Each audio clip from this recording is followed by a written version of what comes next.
Welcome to the To Your Success podcast, hosted by Krista Johnson and Elin Solheim. Each bi-weekly episode takes a deep dive into how success and freedom is created and how you can start living the life you truly want now. Krista was top CEO of international companies for more than 20 years. He's done business in most parts of the world. Now he is an international success mentor, helping people and organizations to be successful. Elin and Krista are partners in life and business. They truly live what they teach every day. They sail their beautiful 43-footer around the world while helping clients all over the world. They are proof that you can get all the freedom you've ever wanted. They truly live what they teach every single day.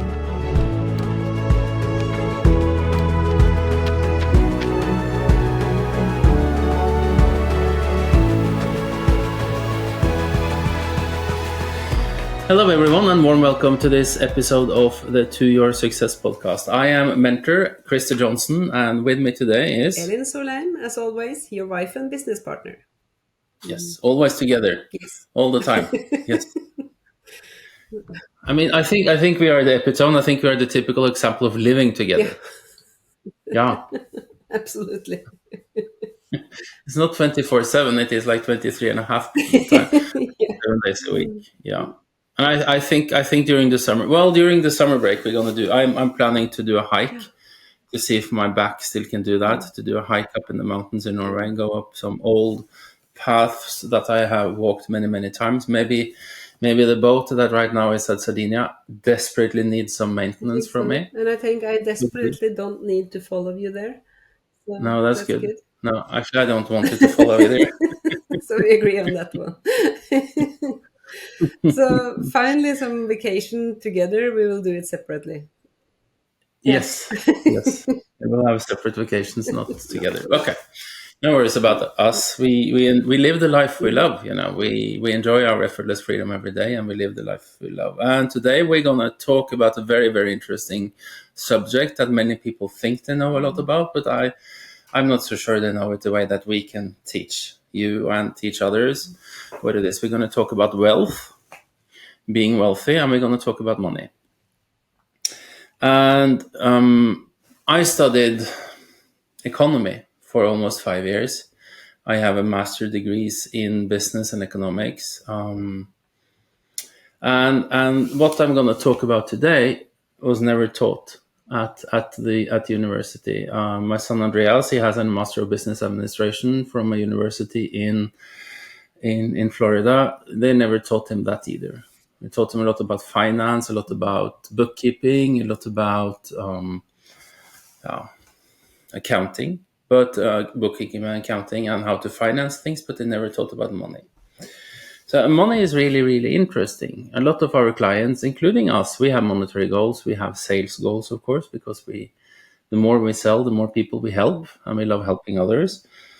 But they don't know how money is created, and they don't actually know that there is a rule that dictates how much money you make. And that's called law of compensation.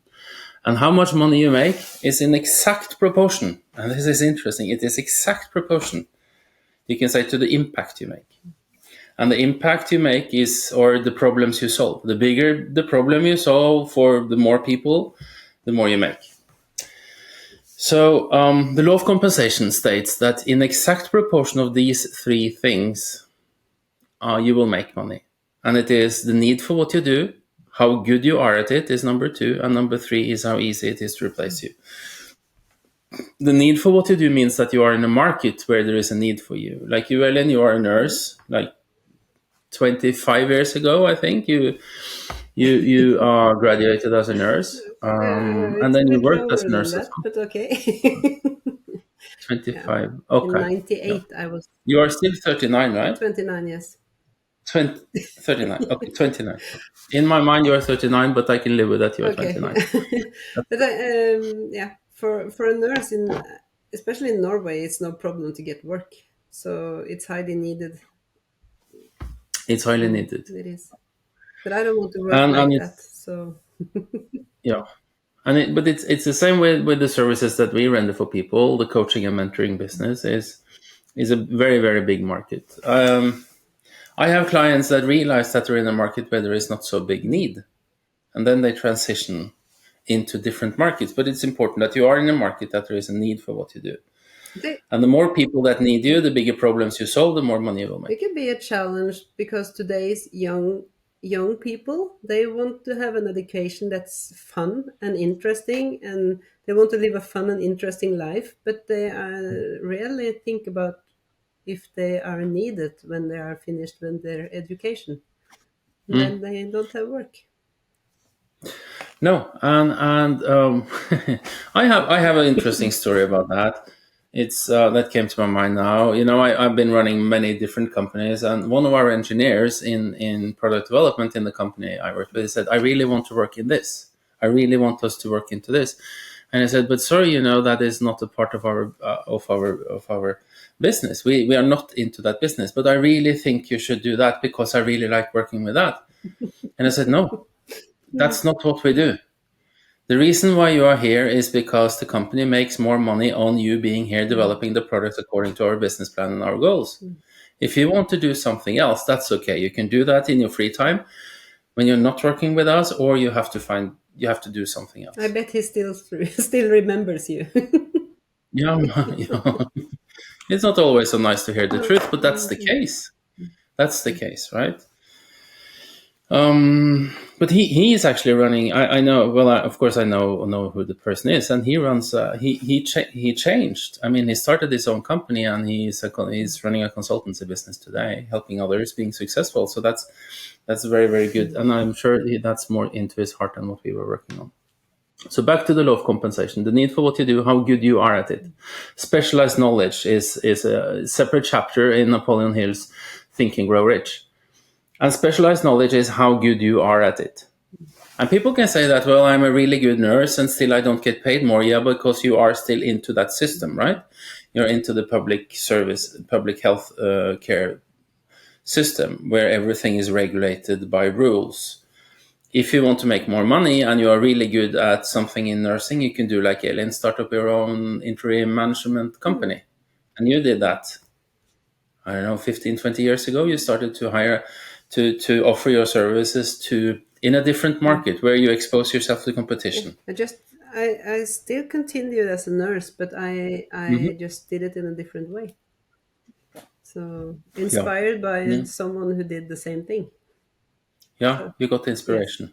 I learned You from looked him. at, you learned from him, and then you changed your self-image from being a nurse to being an entrepreneur that always help others in a different way. And then you changed to become an interim manager, and you started to run clinics That's the cool part. as a clinic manager. Say That again? was the cool part. Mm. That was, yeah, that was fun. And then I remember you showed me that first time you signed an agreement as interim manager, and then I realized that you had changed. So that was fun. Okay, so back to the law of compensation. Number one, the need for what you do. Number two, how good you are at it. The better you are at it. If you wonder why top CEOs and presidents are paid well, it's because there are not so many people that can do that job in a good way. That is specialized knowledge. And then number three, how easy it is to replace you. And that is the challenge in the public health. If we use you as a nurse working on a hospital, public hospital, or in a health institution, that is the challenge because it's easy to replace you. Because everything is rule-based, everything is routines, and as long as they get a nurse, it doesn't matter who that person is. I disagree strongly in that. Me too. Right? But I know the reality is like that. Yes. But then they just put another nurse in as a part of the machinery. So it's easy to replace you. So those three things, the market you are in, how good you are at it, and how easy it is to replace you. The only thing you can work on is number two, how good you are. Of course, you have to be in a market there is a need for what you do, but then you can work on being specialized, having specialized knowledge. And that is a challenge for when you mention young people that want to, well, maybe they are into gaming or they have, and they just want to have fun, right? The challenge is that the educations today are not specialized knowledge, they are general knowledge. Someone call them higher education, I call them longer education. I don't say it's wrong, right? But there is no relation between happiness and the length of your education. There is no correlation between how much money you have or make and the how many years you have studied. So if you have a longer education, meaning that you are more programmed to think in a special way. And that is interesting, you know. So specialized knowledge is that you specialize into something else, right? Like like my son, he's into consulting and he's specializing into consulting, right? And they paid him a certain level when he was in the general, like, okay, fresh MBA, and then the more specialized, the more value he gives to the company he works for, the more he makes, right? Because his value increases. And it's the same with everyone, right? If you are general, if you work in the public sector where it's easy to replace you, or in a big company where it's easy to replace you, and very, very often these companies are organized in what we call machine bureaucracies, what is Mintzberg described back in the 30s, where you had different like types of organization. A machine bureaucracy is a large organization, large corporation, either public or privately owned, where there are routines for everything. And it's a perfect place for melancholic phlegmatic people. I was thinking about the same thing. Oh, I would love that. And for me being, but I'm quite sure why I never, you know, after the biggest company I have managed, we had about 800 employees. We took that company, I was under my management and with my great team, we took that from 550 million Swedish kroner to 1.2 billion Swedish kroner in about 4 years. And we grew the company from 450 employees to 800 employees in 4 years. But then I felt like, now this is getting too big. Right? Because then me as a manager and as the CEO and president of the company, I was starting, people asked for, well, we need to have more rules. And, you know, I'm not into rules. Unless I make them myself, maybe. But so actually, because the path of my career would have been to go on to like the next level of a group, being what the Norwegians call concernchef, and then go to the next level, which maybe is 2,000 employees. But I never wanted to do that. I always said that I like to work with real people. And when you are like a CEO, president, high level, you have other CEOs reporting to you. And that becomes quite, for me, as I reflect back now, it becomes quite narrow-minded. I like to work with people in the factory. You know, when I had a summer job when I was 18, there's a big paper mill. There was a big paper mill, paper production in the city that we grew up. And I had summer job working as a forklift driver. So, you know, so I still have that certificate. And when we had a lot to do, I went down on the warehouse and I was moving pallets, you know, loading trucks, etc., because we needed extra pair of hands. Maybe that's an activity for you to do this summer. Yeah, I think it's fun. I know. It's just that I don't work for that kind of payment anymore.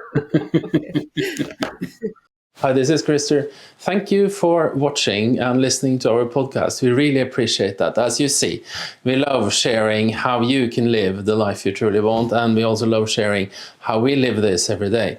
You know what changed my life is that I did one thing. I signed up for a strategy call with my first mentor. That was the one thing that changed my life. And that is why we offer you to do exactly the same thing with me and my team as well, because we know that call, those 30 minutes can be the thing that changes your life. So if you go to our website, christerjohnson.com, up in the right corner, you will find a button to click on. Click on that button and book a strategy call with us. It might be the best thing you ever done to change your life. Have a wonderful day. And now, back to the podcast. No, but I have done a lot of different things. I mean, when I was 11 years old, I started picking potatoes on the field. I had summer job picking strawberries and raspberries. I held my own route with the evening newspaper that so I bicycled and delivered newspapers to 150 houses. I did that too. Yeah, so it always worked. It's like unnatural not to make money. It's just always did it. And I think that's a choleric person as well, just like you. So, but then the law of compensation is important, because people complain about not making enough money, and then I say, well, then you have to change. And they say, I cannot do that. Well, then you cannot make more money. You actually have to take a risk. You have to get a different education, more specialized knowledge. You have to take a risk. And risk is to go into a market where your knowledge is more appreciated, where they're willing to pay more. But most people, and then you lose. Most people don't want that. for some Well, reason. they want it, but they don't Yeah, dare it, yeah, right? that's the Yeah, difference. because they're afraid of Mm, it. Most people want to make more money because money gives mm, freedom. But you have to understand how money is made. Well, how you it's earned, right? And the basic rule is that the bigger problem you solve for more and more people, the more money you make, right? For us, we have had that discussion. Shall we go international? Shall we not? Now we work mainly in Europe. Should we move to the United mm. States? And I said, yeah, but then I have to work on different time zones, etc. And then maybe that is an excuse. I don't know, but it's interesting. It's interesting. So that is the law of compensation. Remember those three things. It's very, very important. And if you want to start up your own company, make sure that you don't investigate too much. Just try. Just do it. Don't overthink it. Always. Hmm? Just do it as always. Just do it. Just do it. Mm. Just do it. Just do it. Because a market never sees your thinking; it only sees your Yes. actions, as we said in the podcast about sales. So, but let's dig into money. Elin, I told you that several times, but maybe you remember, how is money created? Depth. Yeah, it's debt. You disagree that the Yeah. B is silent there, so you say debt. That's okay. So I said debt. In Norwegian, gjeld. If all money is created, and it's not such so that the central bank has a printing press anymore. That's like 50 years ago. So how money is created is actually that money is printed, and that is why we have high inflation now, because during COVID, a lot of money was printed. If you just Google money supply and look at that in Norway and the States, and especially in America, how much more dollars are in circulation now and how they created liquidity just by printing money out of thin air because it has no value except the value of the paper. And now it's mostly digital, so it has no other value than just it has no value actually. And that's very, very interesting. If let's say that we should go and buy a new boat, and then we need to borrow some money, and let's say we need to borrow 1 million kroner for buying that boat, or $100,000, it's about the same. If we go to our bank, it's not so that that bank go to the national bank and ask, can we have 1 million kroner because Christian and Elin wants a new boat? No. In the second that the loan is created, the money is created. In a second. The funny thing is, they only create the amount of the loan. They don't create the interest that you have to pay. So it's 5% interest, which is normal. They don't create that. So money has to be created all the time. New debt has to be created all the time. When you realize that money is created out of thin air and money is just an idea, the only reason why, for instance, I can go to the store and buy a can of water, like this can of water, is because they accept that the money I pay has the value. So it's just an idea. So you can say that money is energy, and it's created as debt. I was good there. I said debt, Well not done. only debt. And I just remember that sketch about the silent bees in well, I think it's McIntyre who made that. And it's always a lack of money in the system because the interest people pay is not created. So it has to grow all the time, right? And what creates inflation like we have now is that they have printed a lot of money because they want the economy to go faster and faster and faster. And then, well, what is money then? It's just an idea. It is created as debt. And all the rich people, they use debt as a tool to become richer. I learned that when I worked with the last place I worked, when I worked in a family office, and they told me how they invested. And I had been CEO for like 20 years, and I hadn't understood how they actually use debt to create value, because their equity has a high value, the cash they have, and then they use what they call other people's money, which is debt. Somehow it can be the banks, it can be a supplier, whatever, to create value. So when people tell me that, I'm not into financial advising at all, so people have to do that however they want to, but when the rich people, when they buy things and create fortunes by using debt, other people can do the same thing. So when you actually say that your goal is to be debt free, of course that's good and it's free. And if that is very important for you, that's good. But I don't have that philosophy. I have the philosophy of maximizing my equity and using debt. And debt is not a bad thing. When a bank borrows you money, lend you money, it's called, then they actually trust you, right? They trust that you will pay. But I think that maybe being debt free is more like an old thing that we were always supposed to let the children inherit Yeah. our properties. It will be for the next generation. So then you pay down the mortgage loan, and then you give something to the next generation. But the fact is, using debt can make you create an even bigger fortune Yeah. to pass on to your children if you if that's important. Yeah. And more freedom, right? It's like, for me, it's not a goal to have a debt-free house. I much rather spend the money in a very, very orderly way. And if our goal was to be debt-free with our house, then we couldn't have sail around the world like we do now. We had to wait until. Yeah. And if you're a little bit unlucky, then you get debt-free, and then the next week you die. So, but that is just a philosophy. But when you understand that money is just an idea, and when you understand how money is created, and you understand how you make it through the law of compensation, then maybe your attitude to money changes. I don't want you to be reckless with money at all.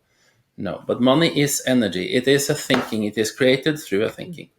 It is created by serving others. That is how you pay. And the better you serve, the more you make. So it is a combination of two things. It is a skill set, meaning that understand the money, be really good at your job, and then it's a mindset. You can tap into the wealth consciousness, meaning that you are wealthy, or you can tap into the poor mindset that I don't have enough. And we know that on a philosophical, universal level, that you get what you think about. So if you're scared about not having enough money, you will not have enough money. Yeah, you will have more of being Yeah. scared of not having enough money, and that's a mental challenge. Yeah, I have worked a lot on that, my attitude to money, but it's really important. And why can we say that wealth goes into generations? I think it is because the kids, they learn how to invest and how to spend money in a good way. And a lot of wealthy people are very modest in their spending because they let their money work for them all the time. But I think wealth is interesting. In my Diamond League program, we talk a lot, and that's the kind of the highest mentoring program I have is called Diamond League, and we dig into that. We dig into the millionaire mindset. What kind of mindset we call it billionaire mindset, because all people there, they already have a million. So what is wealth? For me, wealth is to never think lack in limitation. That means never think lack in limitation in money. It doesn't mean to be reckless. But if you go in on a philosophical way, you can only get what you want from the feeling of already having it, and that you have to think, feel, and act like you in your goal. Think, feel, and act like you in your goal. Then you use the universe to your advantage. And rich people, they never think, I cannot afford that. They say, what can I do to afford that? Right? Don't how. They just say what always. Yeah, what can I do to afford that? If I heard Robert Kiyosaki, the author of Rich Dad Poor Dad, he commented that he wanted to buy a Ferrari, and then he didn't want to spend his equity on that, but he then bought real estate that cash flowed to pay for the car. That's interesting. Okay. So wealth, never think like a limitation, always think, what can I do to afford this that I want? Feeling good all the time. That is wealth to me, much more important than a lot of money. Always think, how can I help more people? How can I serve better? If you surrender to giving great service, the money will come to you. And we said that in the last podcast as well, and I thought a lot about that recently as well. Treat your employee, if you are employed in a company, treat the employer like a client. What is a client? Someone you sell to. Right? Treat them as a customer of yours, because truly that is what they pay you to make it, Yes. do a job. Always think how you can be better. That is wealth, and that is related to number 2 in the law of compensation, your ability to do it. And then always think about how we can contribute, how we can help others. It's called the principle of increase. Everyone you meet every day shall come better off meeting you, shall feel better, have it better, including you. Including you. That's important too. Yeah. Okay. So money is a big subject, and I always teach that in all programs, because it's important to understand. To me, my mind kind of it didn't blow up, but it changed a lot when I understand that how money actually is created. That it's just created out of thin air. It's just an idea, and it's enough money for everyone. And I think just So make it fun, make it joyful, make it like it's easy, because people rarely want to talk about money too. So it's like this thing we never talk about. It's just is, and money is fun. Yeah, we had a dinner party with some friend of ours. I think it was about 6 months ago, and I started talking about money. I asked one of the guys how much he make, and I said I'm just interested. And I said, sometimes it seems like it's easier to talk about sex around the table than money, and it's just so weird. I mean, money is fun if someone can help you with it. Be open, right? We share that. We think it's fun. It's like how can we sell more? How can we help? And the reason why we sell is because we want to help. And the only way we can help people is that they buy.